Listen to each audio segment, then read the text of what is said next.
Hi everyone, Darren Hunter here. And when it comes to increasing your fees with your current clients, the most important thing you can do is draft a really good fee increase notification email letter. And having done this with hundreds of rent rolls for the last 20 years over Australia, New Zealand, and the United States, I have in effect used roughly the same letter over the years. We're just making some minor adjustments, but there are 8 key things that I have found to make this letter work. Now, I'm just going to be using the example of the letter in my book, The Win Your Worth Secrets. It's on page 72. You can get the book. The book is free. You just go to winyourworthsecrets.com. Just pay for the shipping. We've paid for the printing. You can get your own copy. Once you order it too, you'll immediately get sent the ebook version and the audiobook version, so you can get learning right away while you wait for the hard copy to arrive in the post. But the letter is very, very important. I just want to go through 8 keys to get right for your letter. Number 1, don't go overboard with your letter. It's got to be sharp and shiny and short, to the point. I remember getting a letter once from a pay TV company putting up their rates by 2% a month. And I knew exactly what they were doing the moment I got the letter without having to see what they were doing, because it was just a one page of, we have to increase because of this, and this, and this, and this, and this, and this, and this, and this, and this, and this. And I knew all I have to do is just turn the page and just look over and look past all of the fluff to get to the bottom of the second page to see that they're increasing fees by 2%. It was unnecessary. You can say what you need to say in a lot shorter than that, but don't go overboard and keep it sharp and shiny. Again, the letter length that I found is quite ideal that I've got in the book. Okay, the next thing is that when you're using, what's this for, whether it's your email subject line, or if you're still doing an old style letter and sending it out, your salutation line, your subject line, I should say, it can't be alarming. It can't be having our fees are going up or something. It just alarm us. So I've always used, real passive words like some changes to the management agreement,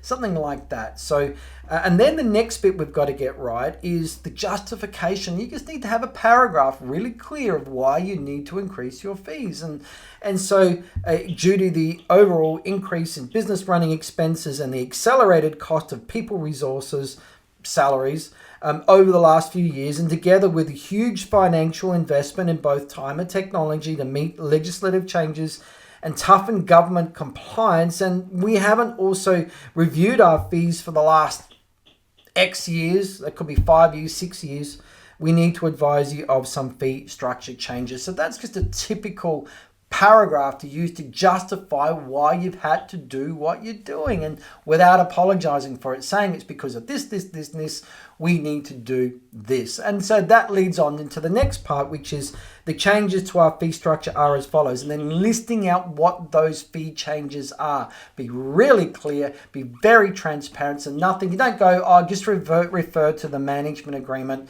and it's all listed in there. No. Don't hide anything. Be upfront. Be really, really clear. Okay, the next bit is what date is it going to be effective from? And the people I generally work with, the officers, is we give a 30 days notice, all right, of what date the actual changes will take place. Now, be very, very careful here, because even though you've told them when the changes will take place, unless you've got something signed, a new management agreement, or in New South Wales we use an addendum, then you can't. Having said that, of course, our friends in New Zealand, you've got your management agreements with clauses in them that allow you to give 30 days written notice.